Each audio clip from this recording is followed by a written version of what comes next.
राधे राधे दोस्तों, श्रीमद् भागवत कथा के अगले एपिसोड में आपका स्वागत है। श्री ब्रह्मा जी ने कहा, देवगण, जब योगनिष्ठ सनकादि मुनियों ने इस प्रकार स्तुति की, तब वैकुंठ निवास श्री हरि ने उनकी प्रशंसा करते हुए ये कहा। श्री भगवान ने कहा, मुनिगण, ये जय विजय मेरे पार्षद हैं। इन्होंने मेरी कुछ भी परवाह ना करके आपका बहुत बड़ा अपराध किया है। आप लोग भी मेरे अनुगत भक्त हैं, अतः इस प्रकार मेरी ही अवज्ञा करने के कारण आपने इन्हें जो दंड दिया है वो मुझे भी अभिमत है। ब्राह्मण मेरे परम आराध्य हैं। मेरे अनुचरों के द्वारा आप लोगों का जो तिरस्कार हुआ है उसे मैं अपना ही किया हुआ मानता हूँ। इसीलिए मैं आप लोगों से प्रसन्नता की भिक्षा मांगता हूँ। सेवकों के अपराध करने पर संसार उनके स्वामी का ही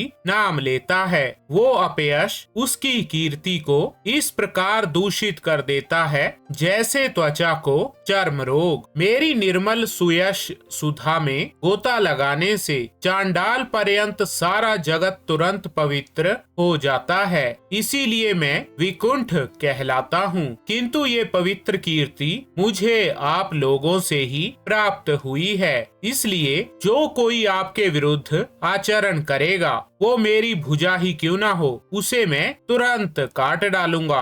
आप लोगों की सेवा करने से ही मेरी चरण रज को ऐसी पवित्रता प्राप्त हुई है कि वो सारे पापों को तत्काल नष्ट कर देती है। और मुझे ऐसा सुंदर स्वभाव मिला है कि मेरे उदासीन रहने पर भी लक्ष्मी जी मुझे एक क्षण के लिए भी नहीं छोड़ती। यद्यपि इन्हीं के लेश मात्र कृपा कटाक्ष के लिए अन्य ब्रह्मादि देवता नाना प्रकार के नियमों एवं व्रतों का पालन करते हैं, जो अपने संपूर्ण कर्म फल मुझे अर्पण कर सदा संतुष्ट रहते हैं। वे निष्काम ब्राह्मण ग्रास ग्रास पर तृप्त होते हुए घी से तरह तरह के पकवानों का जब भोजन करते हैं, तब उनके मुख से मैं जैसा तृप्त होता हूँ, वैसा यज्ञ में अग्नि रूप मुख से यजमान की दी हुई आहुतियों को ग्रहण करके नहीं होता।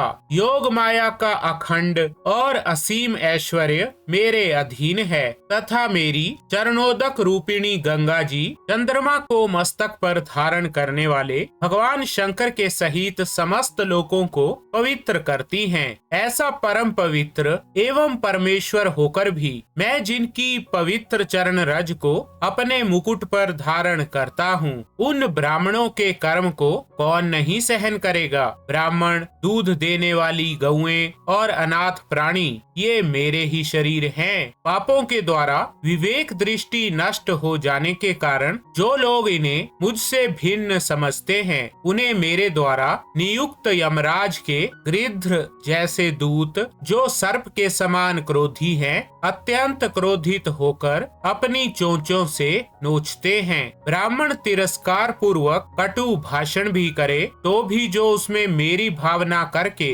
प्रसन्न चित्त से तथा अमृत भरी मुस्कान से युक्त मुख कमल से उसका आदर करते हैं, तथा जैसे रूठे हुए पिता को पुत्र और आप लोगों को मैं मनाता हूँ, उसी प्रकार जो प्रेम पूर्ण वचनों से प्रार्थना करते हुए उन्हें शांत करते हैं, वे मुझे अपने वश में कर लेते हैं। मेरे इन सेवकों ने मेरा अभिप्राय ना समझकर ही आप लोगों का अपमान किया है। इसीलिए मेरे अनुरोध से आप केवल इतनी कृपा कीजिए कि इनका ये निर्वासन काल शीघ्र ही समाप्त हो जाए। ये अपने अपराध के अनुरूप अधम गति को भोग कर शीघ्र ही मेरे पास लौट आएं। तो ठीक है दोस्तों, श्रीमद् भागवत कथा के इस एपिसोड में बस इतना ही। राधे राधे।